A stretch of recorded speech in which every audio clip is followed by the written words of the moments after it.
오늘은 종교개혁 기념주일이고 종교개혁 507주년 되는 그 기념하여 하나님 앞에 예배하는 시간으로 우리가 서고 있습니다. 오늘 하나님은 이렇게 우리에게 단도직입적으로 요청하고 있습니다. 교회를 위해 울어주지 않겠니? 한번 이 교회를 위해 울어주면 안 되겠니? 한번 이 민족을 위하여 울어주면 안 되겠니? 이런 안타까운 하나님의 마음이 오늘 본문에 절절히 담겨져 있습니다. 종교개혁 기념주일이죠. 루터는 중세시대의 독일 교회를 위하여 울게 되는 그 과정을 통과합니다. 이 과정은 굉장히 중요합니다. 소망이 없어 보이고 영적인 생명력이 다 말라 비틀어진 독일 교회를 위하여 웁니다. 그리고 자신의 죄에 대하여 처절하게 고민하고 아파하면서 고통스럽게 회개하고 자복하고 통회합니다. 우리 가운데 회개와 통회와 자복의 역사가 없다면 우리의 신앙은 금세 무디어지고 금세 세상에 삼켜질 것입니다. 그래서 한번 작정하며 울어보기를 원합니다. 하나님, 이 조국 교회를 어찌하시렵니까? 아직도 코로나 이후에 한국교회 성도들의 30% 정도가 돌아오지 않고 있습니다. 하나님, 한국교회를 이대로 버리시는 것입니까? 그리고 우리 가정의 그 어둠을 놓고 우리 자신의 어찌할 수 없는 그 죄악에 대하여 고통스럽게 우리가 통회하고 자복하고 회개할 때에 우리가 죽어가던 루터를 살리신 그 하나님 동일하게 체험하게 될 것입니다.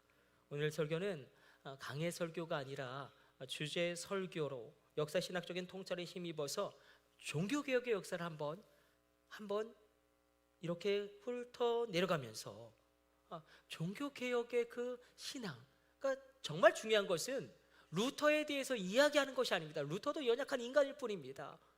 루터가 만난 하나님, 그 연약한 루터를 일으켜 세워서 놀라운 일을 행하신 그 하나님에게 집중하는 것이지, 웨슬리 그 형편없는 그 목사님을 일으켜서 성령의 역사를 일으키신 그 하나님의 놀라움을 우리가 주목하는 것입니다. 특별히 역사신학의 통찰에 힘입어서 역사신학은 때를 분별하는 지혜를 우리에게 주기 때문에 우리가 전통을 강조하는 이유는 각 시대마다 역사신 성령님을 인정한다는 것입니다. 그래서 역사신학적인 통찰에 힘입어서 우리가 오늘 본문의 말씀을 가지고 너희가 허물어라, 너희가 육체의 일을 허물어라, 그럼 내가 세우리라. 너희가 허물면 내가 세우리라. 그 놀라운 하나님의 음성과 하나님의 일하심을 오늘 우리가 체험하게 될 것입니다. 제가 종교개혁사를 에머리 할리필드 교수님한테 배웠는데 이분이 늘 이렇게 이야기했어요. 교회가 never, never, never, ever, ever, ever happen again forever. 중세 카톨릭으로 돌아가면 안 된다. 얼마나 강조를 하시던지. 사실 저는 격동의 1990년대에 대학 생활을 했습니다. 감리교 신학대학교에서 공부했는데 그때 학내 사태가 있었고 뭐 토착화 신학이라든지 민중 신학이라든지 굉장히 학교의 학풍 자체가 굉장히 진보적인 그런 학교였습니다. 그래서 가령 학교 광장 아레오바고에서 인사를 할 때 저희는 이렇게 인사했어요. 좀 웃기지만 민중감신, 민중신학 구리과번 전병 인사드립니다. 그랬어요. 1990년대는 저희 기숙사에서 막 스터디 그룹도 하고요.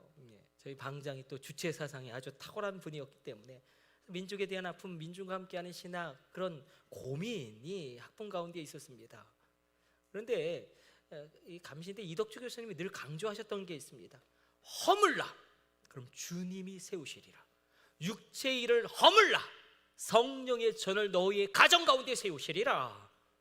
허물라, 육의 교회를 허물라, 그러면 성령의 교회를 세우시리라. 하나님은 살아계시고 오늘도 역사하십니다. 반드시 돌파됩니다. 반드시 극복될 수 있습니다. 우리가 세계 4대 종교로 이야기하는 이슬람, 불교, 힌두교, 기독교 중에 오직 기독교만이 종교개혁이 있었다는 것은 놀라운 사실입니다. 이것이 아무것도 아닌 것 같지만 여러분, 이슬람은 여전히 많은 국가가 일부 사처제를 헌법에 명시하고 있을 정도로 이게 얼마나 복잡한 일을 초래하겠습니까? 종교개혁이 있느냐 없느냐는 이것과 직결되어지겠죠. 자정 능력이 있느냐, 자정 능력이 없느냐? 여러분, 교회는 자정 능력이 있습니다.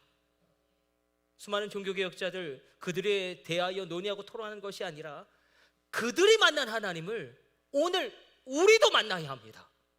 죽어가던 루터가 만났던 하나님을 내가 다시 만나는 것입니다. 존 위클리프는 말씀의 권위를 만나죠.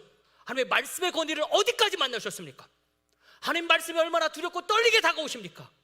얀 후스는 예수님 말이 진리다, 예수님 말이 진리다.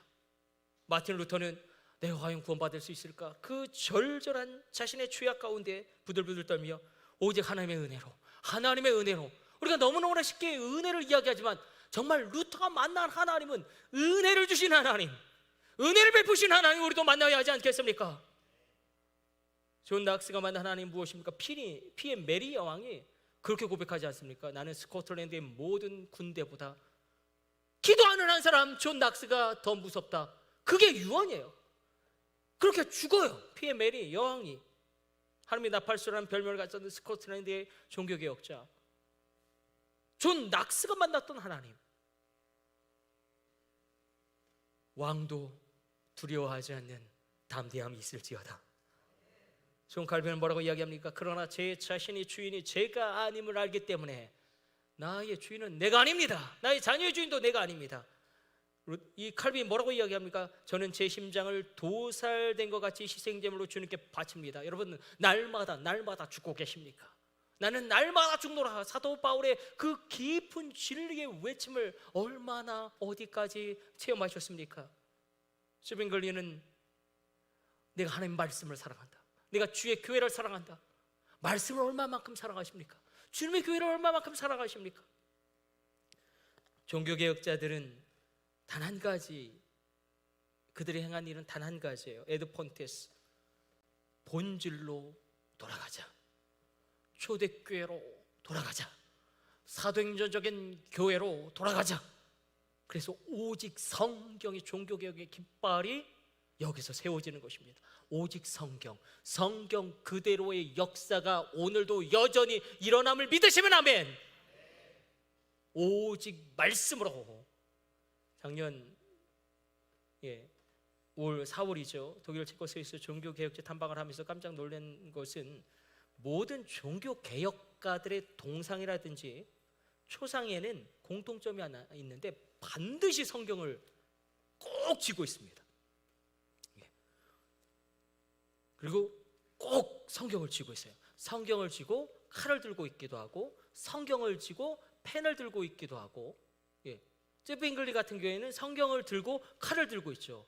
스위스 군목이었으니까. 그러니까 성경, 여러분들은 어떠십니까? 성경으로 충분하십니까? 말씀으로 충분하십니까? 오늘 우리 가정에게 주시는 하나님의 말씀입니다. 오늘 나에게 임하는 살아계신 하나님의 진리의 말씀입니다. 우리가 민주주의의 본질을 가장 잘 설명한 사람을 링컨으로 꼽습니다. 정확하게는 그의 게티즈버그 연설을 뒤덮고 있는 사상이 민주주의의 핵심이라고 판단 내리고 있습니다. 링컨은 게티즈버그 연설에서 하나님 주권 아래에 있는 정부를 설명하죠. 이것이 이제 우리가 나아가야 될 민주주의 정치 체제다라고 하면서 국민들을 설득하는데, 남북전쟁 가운데 반대 여론이 너무나 많았기 때문에 설득해야 됐어요. 하나님 아래에 있는 새로운 자유는 어떠해야 하는가? 하나님 주권 아래에 있는 정부는 어떤 정부여야 하는가? 그때 이렇게 이야기하죠. 하나님 주권 아래에 있는 정부는 어떤 정부여야 하느냐? 하나님 아래에 있는 새로운 자유는 어떤 자유여야 하느냐? 그래서 나온 것이 국민에 의한, 국민을 위한, 이 국민에 의한, 국민을 위한, of the people, by the people, for the people. 그 정부는, 그 정치는 이 땅에서 영원히 소멸되지 않을 것이다.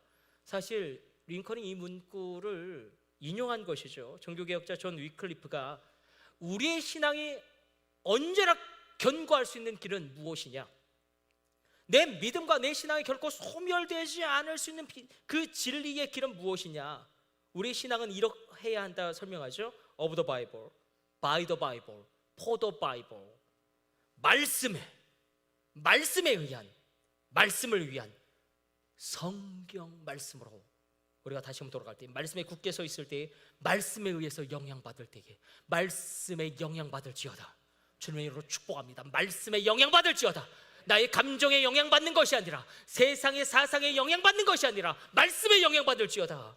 그 하나님의 말씀을 위하여 그것을 살아갈 때에 우리는 반드시 일어나고 살아내고 회복되어지는 은혜가 임하게 됩니다. 루터도 얼마나 약점이 많은지 모릅니다. 루터는 연약한 인간일 뿐입니다. 농민전쟁 때 루터가 이렇게 발언해서 지금도 공격받죠. 농민전쟁 때 미친 개는 몽둥이로 두들겨 패야 된다. 농민들을 외면합니다. 약자와 함께하지 않죠. 그런데 우리가 그 시대 가운데 살아가 있는 루터에게 농민전쟁 때 농민을 지지하는 것까지 요구하는 건 너무 가혹한 것은 아닌가. 왜냐하면 모든 왕과 귀족들과 대립하게 되어지면 그것을 인간 루터에게 요구하는 건 너무 무리가 아닌가. 교황청과 맞서기도 버거운데, 농민들을 위하고 지지할 일은 그 다음 세대에 또 다른 하나님의 사람이 해야 할 일이고, 이 시대에는 오직 믿음으로 말미암아 구원을 얻는다. 오직 성경, 오직 믿음, 오직 은혜, 오직 하나님께 영광, 이것의 기수로 서 있는 것이지. 그래서 우리가 너무 많은 걸 루터에게 요구하지는 말자. 많은 행사들이 종교개혁 507주년 이름을 붙이죠. 이런 상황에서 그러나 본질적인 질문을 던지는 것입니다. 나는 어떠한가? 나는 루터처럼 죄에 대하여 두려워하고 있는가? 죄를 무서워하고 있는가? 아니면 죄를 아무것도 아닌 것처럼 여기고 있는가? 루터처럼 나는 통회하고 자복하고 회개하고 있는가? 루터가 흘렸던 교회를 향한 눈물이 있는가? 여러분, 한국 교회를 바라보시면, 주님의 교회를 바라보시면 눈물이 나십니까? 나시지 아니하십니까? 루터가 95개 반박문 첫 3개를 붙였을 때는 다른 것이 아니었어요. 우리 1조, 2조, 3조만 우리 빨리 한번 읽어보도록 하겠습니다. 우리 1항 이렇습니다. 우리 주 예수 그리스도께서 회개하라고 하셨을 때 이는 성도의 삶 전체가 회개하는 삶이어야 함을 말씀하신 것이다. 무엇을 이야기하냐면, 우리의 신앙이 종교인으로 전락하지 않으려면 날마다 새로워져야 한다. 날마다 변화되어져야 한다. 이 항은 이렇게 이야기하죠.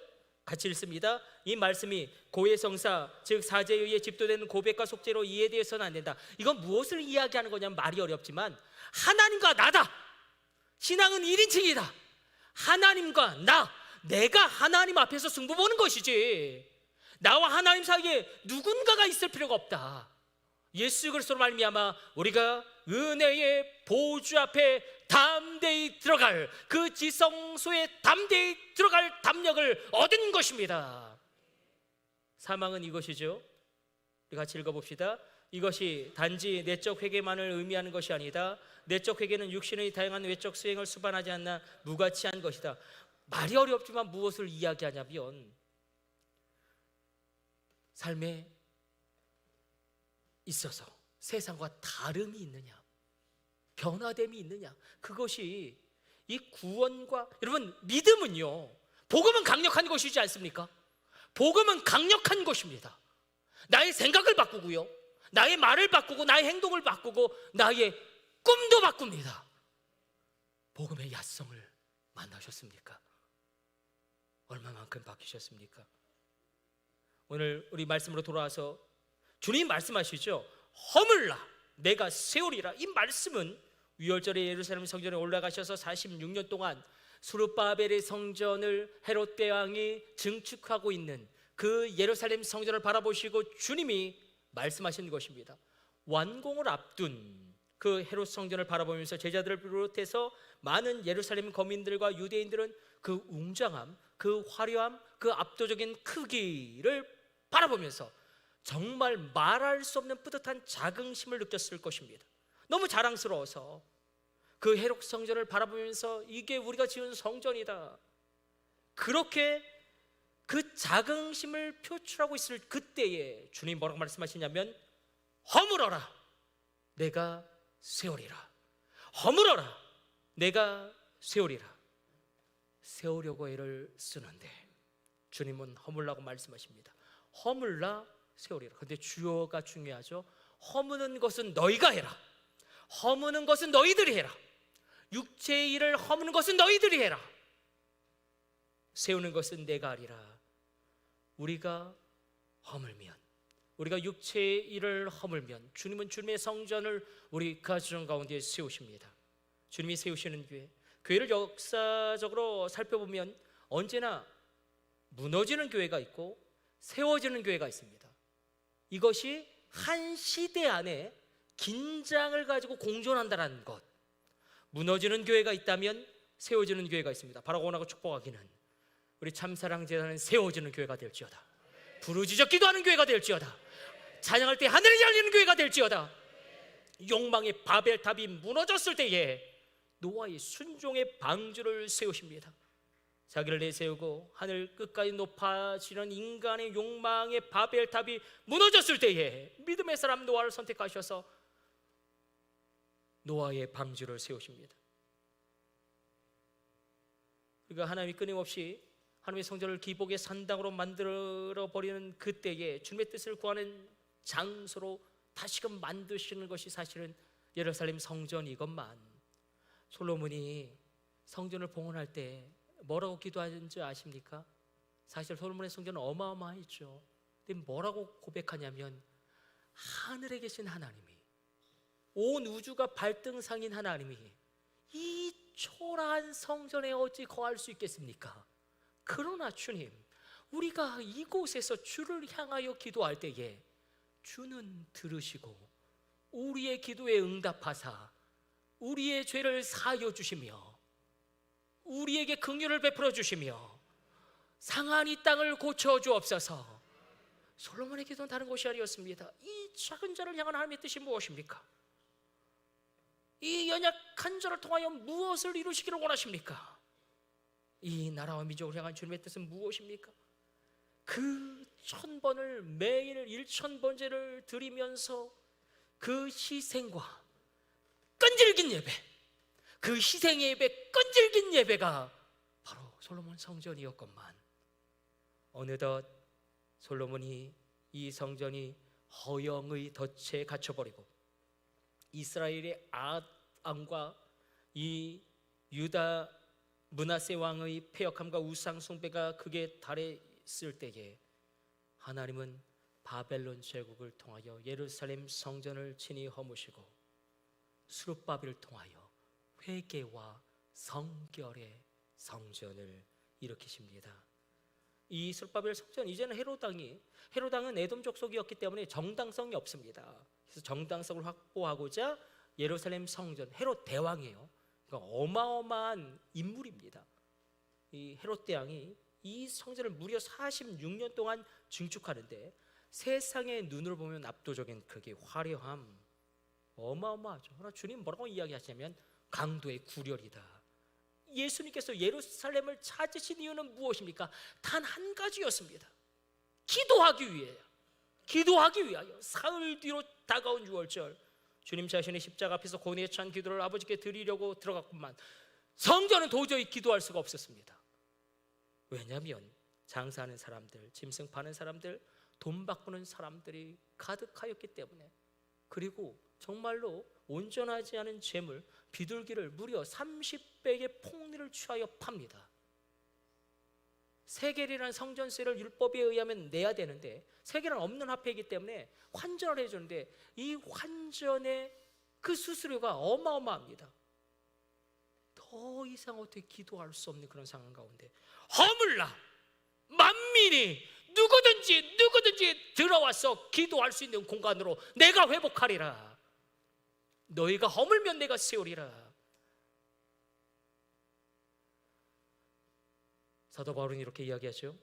갈라디아서를 통하여 육체의 일을 허물라. 성령의 전이 너희 가운데 세워지리라. 허물었을 때 그러나 끝내지 아니하시고 무너졌을 때 포기하지 아니하시고 주님은 교회를 세우십니다. 그럼 교회는 인간에 의하여 그 거룩함이 확보되어지지 않습니다. 하나님 그 놀라운 하나님의 구원의 역사를 이 방주 안에 있는 미약한 자들을 통하여 이루십니다. 생각해 보십시오. 노아의 시대에 그 당대에 가장 뛰어났던 존재들, 힘 있는 존재들, 네피림, 아주 지성이 탁월했던 존재들, 그들을 통하여 일하지 아니하시고 오히려 아주 평범한 사람, 주목받지 못한 사람, 이름도 알려지지 않는 사람, 초라한 사람 노아, 그러나 묵묵히 예배하는 그 사람, 홀로 단을 쌓는 그 노아를 통하여 그 사람을 끝내 찾아내셔서 그 사람을 통하여 구속의 역사를 이루어 가십니다. 여러분, 공부 못하고 못생겨도 교회 안에서 예배하는 아이들 때문에 이 민족에게 소망이 있는 것입니다. 하나님이 저들을 쓰실 것입니다. 그러므로 본질적인 질문은 이것이겠죠. 어디에 있느냐? 예수 안에 있느냐? 교회 안에 있느냐? 잠을 자더라도 교회 안에 와서 잠자는 애들에게 소망이 있는 것이지, 성령 세례를 받을지어다. 놀랍게도 교회사를 살펴보면 무너지는 교회, 세워지는 교회가 역사의 시기마다 공존했다는 것입니다. 헤롯이 46년 동안 걸쳐서 그렇게 정성을 들여서 정치적인 목적으로 세웠던 그 성전은 로마 십군단에 의해서 철저하게 파괴되어지고 예수님의 말씀대로 돌 위에 돌 하나도 남지 않고 무너져 버립니다. 주님의 예언이 이루어지죠. 그러나 그 초라한 12명의 제자들 마가의 다락방에서 성령 세례를 받음으로 새로운 사도 행전적인 교회가 일어나게 됩니다. 건물이 중요하지 않습니다. 우리 종교개 역사를 읽으면 읽을수록 건물이 중요한 건 아니에요. 거기에 누가 있느냐. 여러분, 가정이 아무리 찌그러지고 아무리 형편없는 곳에 살지라도 거기 누가 있느냐, 거기 기도하는 한 사람이 있느냐 없느냐. 기도하는 한 사람이 있을 때 끝내 승리합니다. 끝내 일어납니다. 오늘 이 아침 하나님 임재의 풀어줌을 체험할지어다. 하나님의 은혜가 능력으로 역사할지어다. 이 마가의 성령의 교회, 사도행전의 교회가 세워졌지만 그리고 300년 동안 교회가 핍박받습니다. 그러나 오히려 주님이 오신 후 313년 밀라노 칙령 이후에 기독교가 오히려 제국의 보호를 받으면서 오히려 이제 기독교를 믿지 않으면 출세도 보장받지 못하고 교회에게 돈과 권력이 모이기 시작하였을 때에 또 교회가 무너지기 시작합니다. 그때 제2의 예루살렘으로 여기는 로마 교회를 하나님이 이 롬바르드족으로 철저히 무너뜨리시고 엄청난 충격이었죠. 그러나 어거스틴 그것을 예견했어요. 하나님의 도성 12나테이데이에서 눈에 보이는 교회가 중요한 것이 아니라 하나님이 이제 눈에 보이지 않는 교회를 하나님의 도성을 세우실 것이다. 그러면서 잃어버린 십자가를 회복해야 된다. 잃어버린 구원의 감격을 회복해야 된다. 우리 구원 그렇게 감격스럽지 않잖아요. 어떠십니까? 십자가 바라보는데 막 감격스러우셨습니까? 어떠셨습니까? 그냥 그렇지 않았습니까? 잃어버린 구원의 감격을 회복해야 된다. 제국의 보호를 받다 보니까 복음의 야성을 다 잃어버린 거예요. 야성 있으십니까? 기도의 야성 있으십니까? 말씀의 야성 있습니까? 그러면서 웅장한 건물, 화려한 번영, 세상의 영광이 십자가의 자리를 차지하였을 때, 그래서 저는 십자가에 뭐 꾸미는 걸 싫어하는 거예요. 그래서 어거스틴도 그렇게 이야기해요. 십자가는 그냥 고통스럽게 그냥 바라보는 거예요. 가장 처절한 형벌이지 않습니까? 여기에 뭘 걸지도 말라라는 거예요. 여기에 꽃단장도 하지 말라는. 십자가는 그냥 십자가예요. 고통의 십자가. 나를 위해 철저하게 예수님이 죽으신 십자가. 내가 죽어야 되는데, 여기서 내가 달려서 죽어야 되는데, 나를 위해 죽으신 예수님의 십자가, 나의 사망과 저주와 질병까지도 짊어지신 십자가, 나의 가난까지도 짊어지신 십자가, 그 십자가가 여러분 심령 가운데 바로 새겨지기를 주님의 이름으로 축복합니다. 잃어버린 십자가를 회복하지 않는 한 눈에 보이는 교회는 더 이상 하나님의 교회 역할을 감당할 수 없게 됨을 어거스틴은 간파한 것입니다. 그러나 다시금 또 무너지죠. 1054년 동서교회가 분열합니다.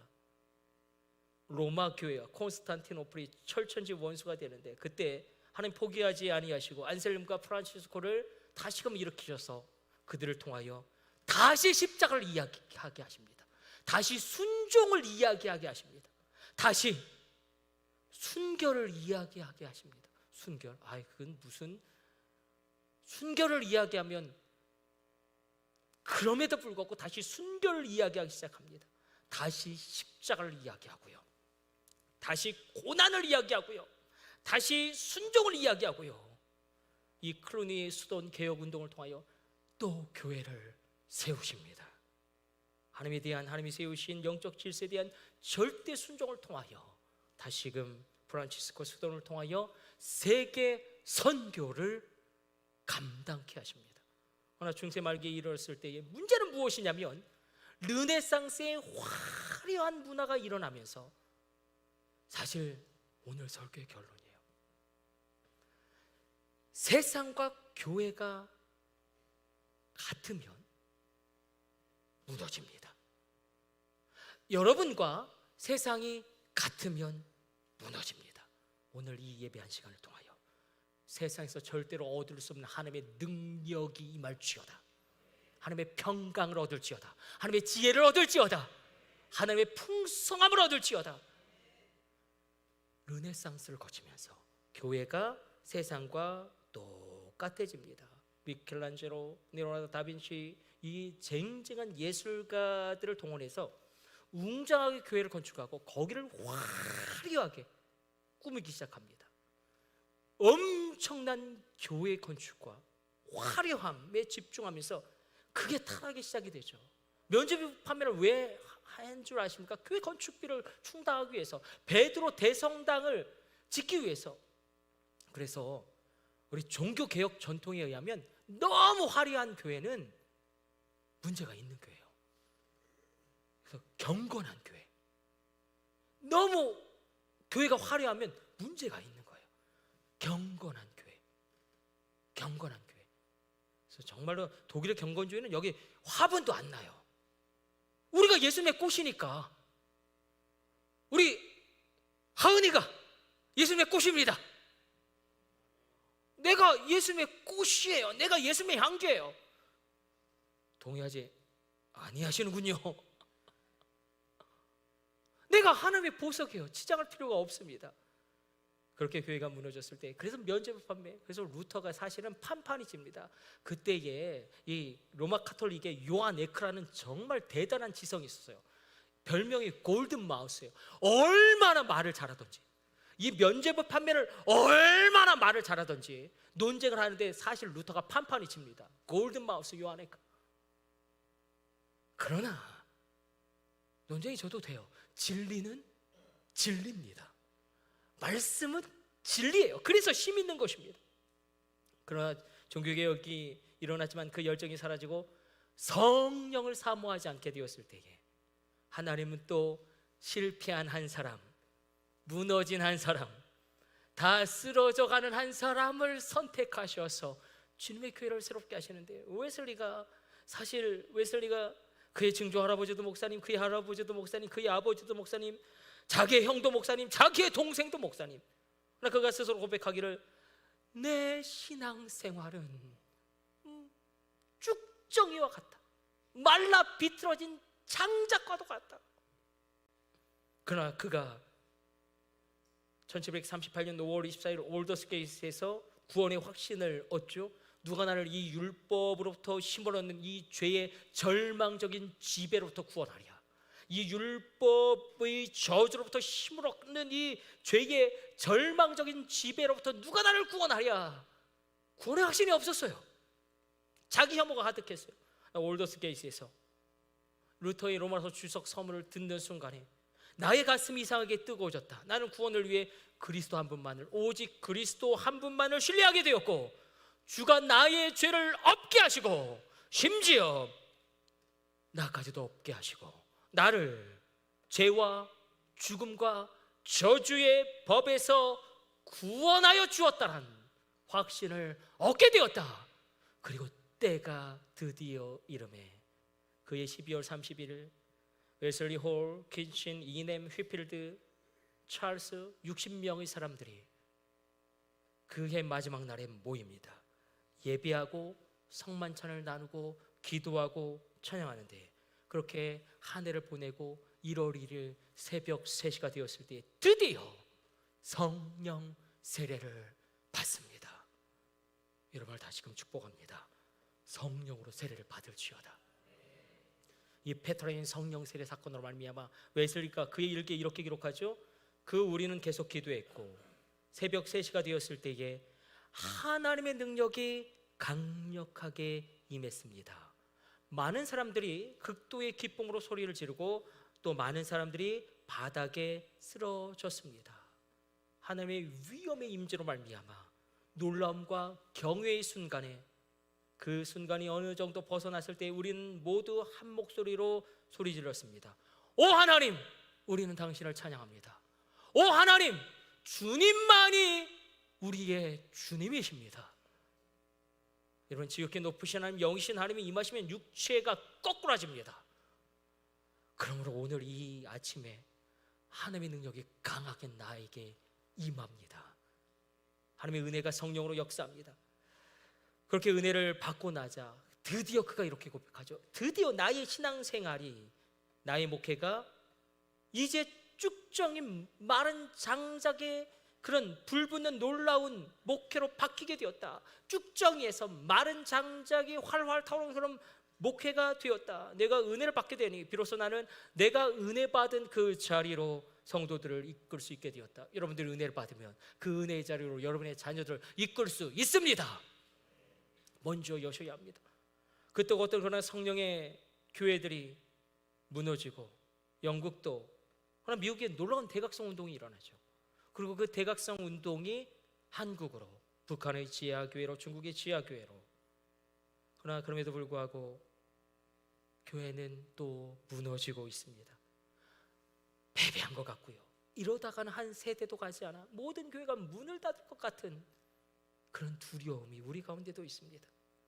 그러나 노쇠한 육적인, 형식적인, 정욕적인 타락한 교회, 이단들의 교회가 무너질 때에 하나님은 다시금 주의 교회를 세우십니다. 그러므로 교회는 항상 이깁니다. 그러므로 교회는 항상 돌파합니다. 지금은 종교개혁 처녀와 같습니다. 깜깜합니다. 칠흑같이 어둡습니다. 우리 한국 기독교는 서구 기독교 2000년의 역사를 130년 동안 정말 압축적으로 체험하지 않았습니까? 아시아에 있는 나라 가운데 가장 늦게 복음을 받아들인 나라가 우리나라이지만, 그러나 선교사를 세계에서 2번째로 많이 보낼 정도로, 그리고 세계에서 가장 큰 장로교회, 가장 많이 모이는 오순절, 가장 많이 모이는 감리교, 가장 많이 모이는 우리 구세군도 다 이 좁은 땅덩어리에 가장 많이 모이는 교회들이 다 밀집해 있다는 것은 특별히 연단하시고 특별히 준비하신 이 민족, 이 한국교회, 하나님의 마음이 읽혀주십니까? 우리가 흔히 경제 성장을 이야기할 때 고도 압축 성장이라고 이야기하죠. 한국교회가 그렇습니다. 압축해서 정말 치열했죠. 선교의 역사 정말 치열했죠, 한국교회. 그럼에도 불구하고 하나님의 마음이 읽혀주십니까? 여러분, 코로나 이후에 아직도 30%의 성도님들이 교회로 돌아오고 있지 않습니다. 돌아오고 있지 않아요. 새로워져야 한다, 누구나 공감하고 있고, 이대로는 안 된다, 위기의식이 이제는 한국교회 안에 팽배해져 있습니다. 한국교회가 더 이상 물러설 곳이 없다는 절박함도 있습니다. 새로워지기를 원합니다. 이대로는 안 된다는 것에 모두가 동의하고 있습니다. 주여, 우리를 불쌍히 여기소서. 세상과 교회가 점점 같아지고 있어요. 배가 바다에 있다고, 물 위에 있다고 침몰하는 게 아니에요. 배 안에 물이 들어오면 침몰하는 것입니다. 우리가 교회가 세상에 있다고, 악하고 음란한 세상에 있다고 무너지는 게 아닙니다. 이 교회라는 배에 세상이 들어와서 세상의 가치 판단이 교회의 기준이 되어지고 세상의 눈으로 교회를 보기 시작하면, 그러므로 교회 안 다니는 자녀들이 세상에서 아무리 잘 나간다고 할지라도 자랑하지 마세요. 그건 세상에서 자랑하세요. 교회 안에 있을 때에 놀라운 소망이 있다. 세상과 교회가 차이가 없어졌을 때에 그래서 정말 우리가 기도해야 될 위기의 순간이 다가왔습니다. 여러분, 우리나라 대법원이 7월 18일 동성애자 동거인을 피부양자로 인정하는 결정을 보았어요. 우린 진보도 반 보수도 반이지만 조국 교회가 굉장히 어렵습니다. 이 판결이 나오자 이것을 막으려고 수년 동안 노력했던 목사님들 그리고 이런 기독교 단체들이 이렇게 절망했어요. 이젠 끝났다. 다 끝났다. 다 끝났다. 우리가 더 이상 할 게 없다. 다 끝났다. 여러분, 동성애가 인정되면 그 한 시대에 부어주시는 모든 하나님의 영광, 하나님의 임재, 하나님의 축복, 하나님의 은혜를 하나님이 다 거두어 가십니다. 왜 그런 줄 아십니까? 가정이 무너지기 때문에. 우리 다 알고 있지 않습니까? 하나님이 가정을 얼마나 귀하게 여기시는지. 그리고 동성애자들은 보통 한 사람의 동성애자가 보통 평생 600여 명의 그 파트너를 바꾼다라고 이야기합니다. 건강한 가정이 세워질 수 없어요. 그럼 그런 가정에 입양된 아이들은 어떨까요? 동성애자 부부의 가정에 입양된 애들은 어떨까요? 이건 정말 말로 할 수 없는 끔찍함이에요. 대한민국이 놀라운 하나님의 은혜를 받았는데 하나님이 이렇게 끝내시겠습니까? 우리가 더 이상 뒤로 물러설 것이 없습니다. 미국에서는 공식적으로 우리를 선교했던 미국 연합감리교회 동성애가 인정되어지고 거기에 반대하는 교회들이 나왔죠. 근데 거기서는 공식적으로 그렇게 이야기한대요. 주기도문에서 아버지라는 단어를 빼라. 아버지라는 단어는 성차별적인 단어이지 않느냐. 아버지 어머니로 하든지 아버지라는 단어를 빼라. 아니, 하나님은 아버지라고 우리에게 말씀하시고 계시하셨는데 하늘에 계신 너의 아버지는 세상의 너의 아버지와 다르다. 이게 복음의 시작이지 않습니까? 여러분, 전 세계적으로 36개국만이 동성애를 인정하는 법안이 통과되었을 뿐이에요. 물론 OECD 국가들이 대다수가 통과했기 때문에 많게 느껴지지 절대 대다수의 국가들은 반대하고 있어요. 아프리카에서는 55개 중에 38개국, 아프리카는 워낙 에이즈로 인한 폐해를 많이 체험하였기 때문에 아프리카 55개국 가운데 38개국은 동성애는 위법이다, 법률로 처벌할 것이다, 헌법에 명시해버렸어요. 그러나 다시 오직 성경, 아니 말씀하시지 않습니까? 동성애는 가증한 것이다. 이건 가정이 무너지는 거예요. 치장과 허세, 위장과 과시, 그런 교회들은 무너집니다. 그러나 주님은 다시금 이 위기 때 성령의 교회를 세우십니다. 성령을 사모하는 교회, 성령을 갈급히 하는 교회, 죄악을 이길 수 있고 하나님은 반드시 이 민족을 살리실 것입니다. 이토록 한국교회가 하나님의 은혜를 받았는데 하나님이 이대로 우리를 끝내시겠습니까? 어차피 그 문은 인간이 열 수 없습니다. 주의 교회도 마찬가지고 우리 인생도 마찬가지고 우리의 가정도 마찬가지입니다. 여러분들의 가정이 형편없을 정도로, 창피할 정도로, 무너질 수 없을 정도로 무너졌다면 하나님은 다시금 일으켜 세우십니다. 나의 인생도 마찬가지. 만약 무너질 대로 무너졌다면, 창피할 정도로 무너졌다면 내 인생 하나님이 다시금 세우십니다. 성령으로 말미암아. 얼마나 성령을 사모하십니까? 얼마나 기도함으로 하나님 앞에 나아가고 계십니까? 결론은 이렇게 맺으려고 합니다. 세상과 교회가 같아질 때 무너지는 것입니다. 세상과 내가 같아질 때 무너지는 것입니다. 말씀 가운데 세상에선 결코 발견할 수 없는, 세상에선 결코 찾을 수 없는, 세상에선 결코 얻을 수 없는 힘과 위로와 평강과 지혜와 살아갈 용기를 얻으시기를 주님의 이름으로 축복합니다. 오늘 한국교회가 모입니다. 우리 감리교회가 그래서 문제예요. 우리 감리교회는 지금 어떻습니까? 감독 선거가 끝났는데 얼마나 부끄러운지 몰라요. 장로교, 합동, 통합, 백서, 성결교, 오순절, 구세군 모든 교단들은 다 결의했어요. 총회에서 결의했어요. 동성애만은 막아야 되지 않겠느냐. 이것이 헌법에서 인정함을 받게 되는 것만은 막아야 되지 않겠느냐. 다 모여서 예배하는데 우리 감리교는 우리 남부연회만 해도 감독 선거가 끝났는데 지금 법정 소송에 가 있습니다. 법정 소송이에요. 교단법으로도 해결이 안 돼요. 법정 소송으로 가 있어요. 감독님을 누구로 할 거냐.